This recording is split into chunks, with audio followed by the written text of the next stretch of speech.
Ayan, good morning, um,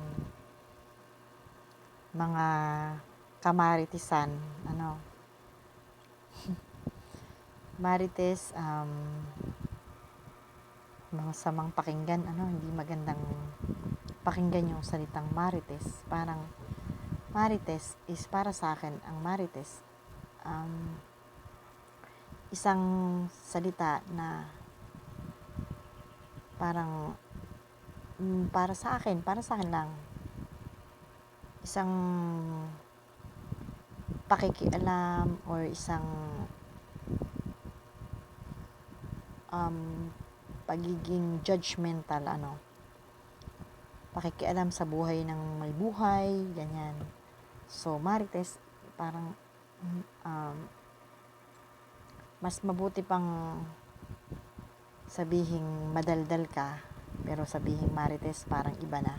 Kasi pag marites, parang, yan yung mga kwentong walang kakwenta-kwenta, na nakakasira, na pwedeng ikasira ng ibang tao, no? Na, na hindi dapat natin gawin ng makialam ng buhay ng may buhay. Mind your own business, ika nga. So, wala namang taong perfecto. Diba? Kahit sino. Kahit sino, sabihin natin, maka-Diyos, laging sisimba, mga, laging, laging nagbabasa ng Biblia, or basta yung mga ganun. Hindi pa rin natin masasabing sila ay perfect na tao talaga.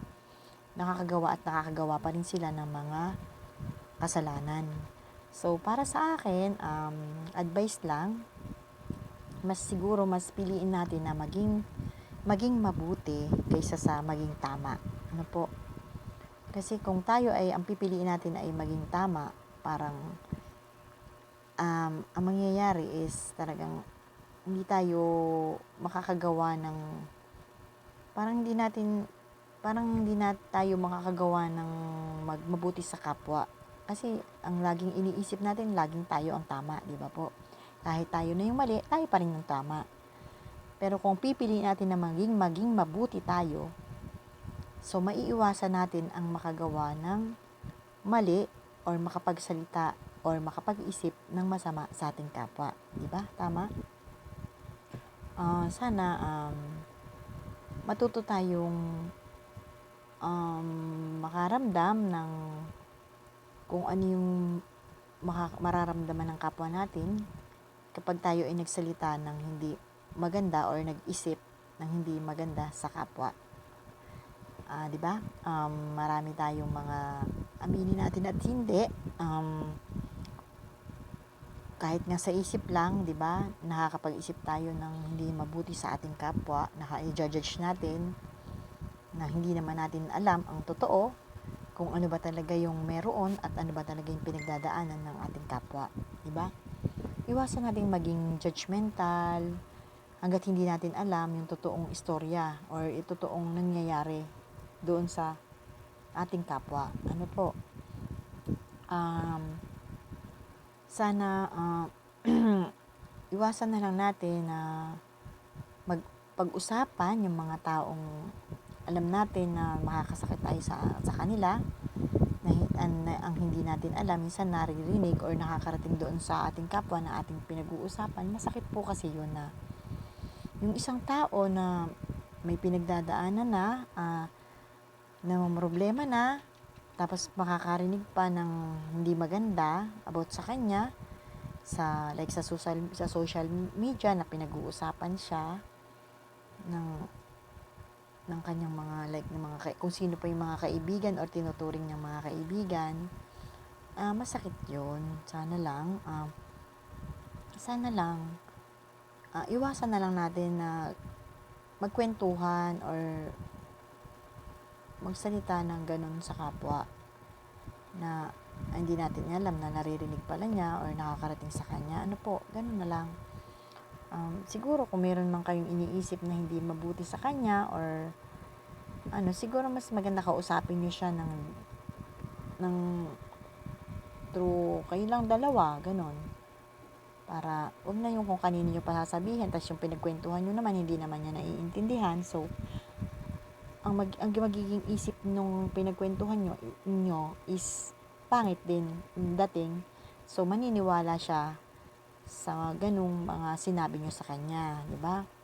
Sana, kung kayo man ay, minsan kasi hindi natin maiwasan na sa pagkukwentuhan na nagkwento yung isa sa atin. So, tayo naman, madadala, mapakwento din tayo ng hindi din tama sa kanya about dun sa taong pinag-uusapan natin.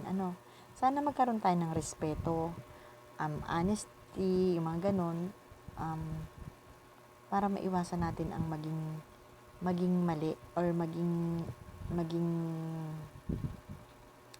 tawag dito, maging hindi mabuti, di ba?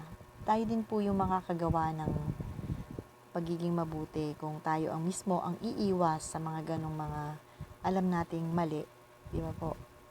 Ako hindi ko inaamin na ako'y perfecto, alam ko. Ako ay wala namang tao, di ba? Walang taong perfecto. Pero hangga't maaari, pinipilit ko na maging mabuti, pinipilit ko na wag makapagsalita ng masakit sa kapwa, kahit na nga sabihin sa akin na ako ay ganito, ganyan, mahina, sunod-sunuran. Accepted ko po yun. Kasi ang sa akin, ayoko kasing makasakit ng kapwa. Yung bawa, nagsalita yung kaibigan, kumbaga tinuturing mong kaibigan, nag-advise siya. Kahit po hindi ko gusto yung advice, parang hindi ko po sinasabing ayoko ng advice mo. Pero, nasa sa kanya na lang po yun kung sa tingin niya ay masakit yung sinabi niya or ano. Pero para sa akin naman, kung sasabihin naman niya na concerned siya sa akin, so mas maganda. Tinatanggap ko po yun. Lahat ng advice para sa akin ay ina-accept ko po yun. At hindi po kayo makakarinig sa akin ng salita na makakasakit base sa mga advice nyo sa akin. Wala kayong maririnig sa akin na salita na ano ka ba? Ba't ka nakikialam ng buhay ko? Wala po. Ang sa akin lang, nasa sa'yo na po yan. Kung sa tingin mo ay ganun po ako, kung ano man ako, nasa sa inyo na po yan.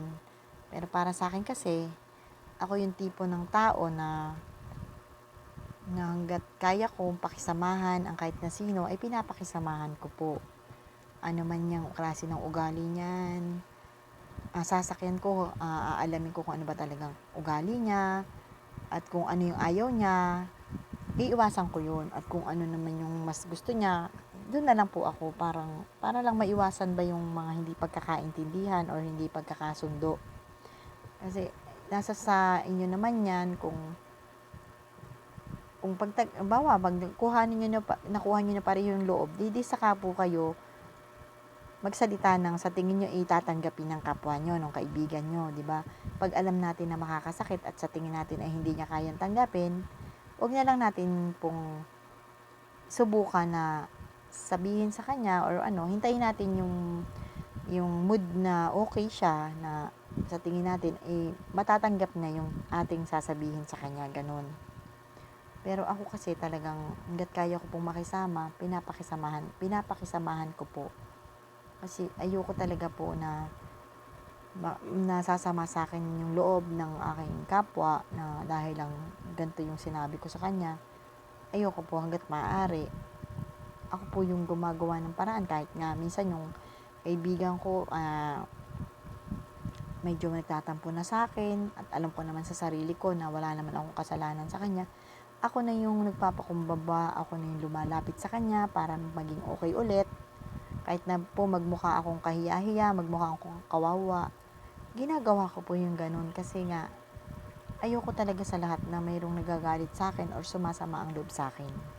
Yun po ako bilang ako po. Tayo naman hindi naman tayo pare-pareho, di ba? May kanya-kanya tayong ugali, may kanya-kanya tayong pag-iisip, di ba po?